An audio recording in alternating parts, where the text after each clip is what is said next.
One of the most beautiful things about the Book of Common Prayer is that Thomas Cranmer collapsed the offices that were dispersed throughout the day for monastic communities into two offices of morning and evening prayer. And those really are one of the great gifts to Christendom from the Anglican tradition. And so it's been in our prayer books from the very beginning of having corporate prayer at the beginning of the day and at the end of the day. And our rubrics of the prayer book, even our current prayer book, expect really that the regular worship services of the church are the celebration of the Holy Eucharist every single Sunday, but also that the offices of morning prayer and evening prayer are kept. At my parish, St. Timothy's, 3 years ago, we started during Lent really as a discipline for the staff to begin and end each day with these offices. We were trying to get our congregation to slow down and be more prayerful, but we were not being true to what we were proclaiming if we weren't doing it ourselves. So 3 years ago during Lent, we began every day with morning prayer, the full office in community, and we would end every day with evening prayer. And that became part of our calendar, became part of our parish culture, that the day was beginning with morning prayer at 8:15, and we would end the day with evening prayer at 4:45.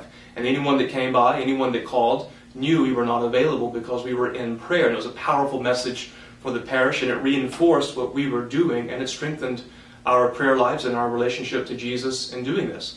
We expanded that beyond Lent and went every season, every day, except for Saturday. Except for Saturday, we had morning and evening prayer every day, and then we added the Eucharist Monday through Thursday. So Sunday through Friday, we have both offices said and the Eucharist celebrated.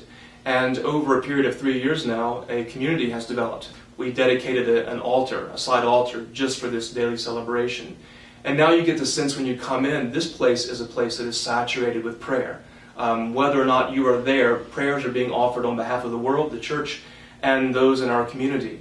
And it's a powerful message to members of our parish that our church is praying and is doing what we're called to do, and the priests are doing priestly things each and every day. Whether or not they're able to be there, it's being done on their behalf, which is a powerful proclamation in this day and age.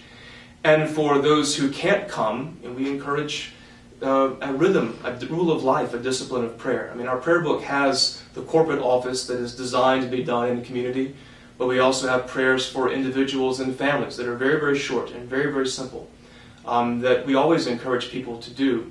We create what we call a parish manual. It's a monthly devotion that has all of the services and the readings throughout the entire month, but we also include a version of the daily office that can be done by individuals.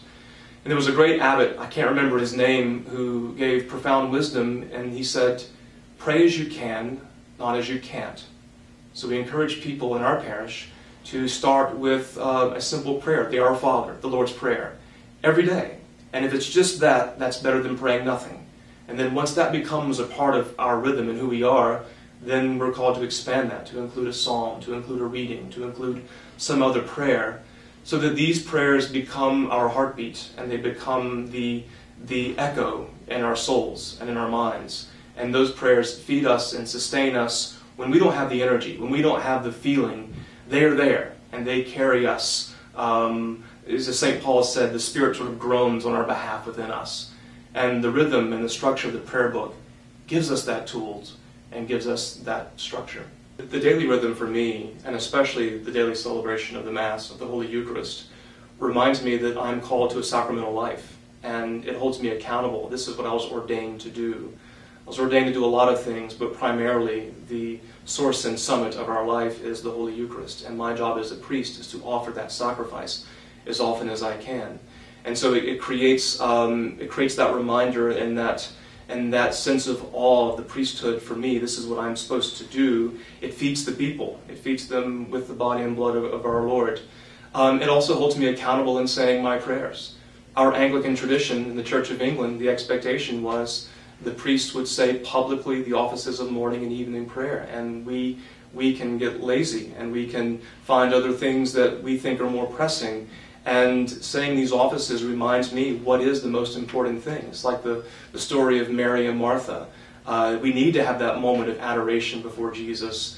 This is the better part at this moment.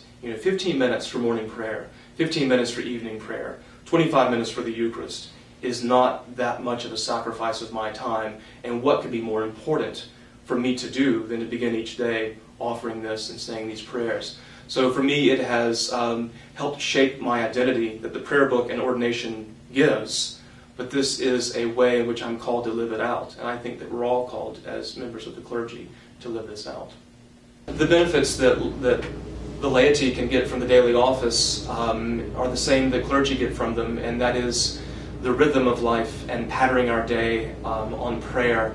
And practically, you get to hear the story of our faith. I mean, the canticles are really the hinges of the daily office of morning and evening prayer, and the canticles of the Song of Zechariah, where Zechariah sort of sees the coming of salvation through his son John the Baptist. And then we have Mary with her Magnificat, her soul magnifying the Lord that salvation has come, and then ending the day with the Song of Simeon of seeing the baby Jesus and knowing that he can now die in peace because he knows that God has fulfilled his promise of bringing salvation to the nations. Having that renewed each and every day is incredibly formative in the life of a disciple. Practically also just saying the Psalms, reading the Psalms that you wouldn't normally read. I mean, we know the 23rd Psalm and we know some of the other Psalms by heart, but some of these that are obscure, that we would never really read on our own, give us great fruit. And likewise, the readings, especially in the Old Testament, of reading some of these stories from books that we maybe never before have opened, and staying with them on a daily cycle of reading these stories is profound and is a great discipline. But beyond all of that, there is this knowledge that when you're praying the office, you are not doing this by yourself, even if you are physically alone, but that you are joining with voices and prayers from all over the world who have been doing this for hundreds of years and will do it for many thousands more. And it's that true sense of Catholicity, that we are universal and that we are joining this together as one body, offering up this prayer, and that we're sanctifying time and we're sanctifying our own life by doing this. And that is a profound epiphany that we, even though we may be by ourselves, we are certainly not alone. If your church doesn't do it now, I would suggest lovingly speaking to your vicar or rector or priest in charge or senior warden and just ask if it's possible, but also be willing to volunteer to lead it. There are many times when I physically am not in Winston-Salem, so I can't lead the daily office. We can't offer the Eucharist, but there are lay people who have been trained and live this spirituality and are very happy to pick it up. It doesn't require a priest or deacon to do the daily office. So I would be willing, if you're going to ask for this, to be willing to be a part of it and to help lead it and organize it.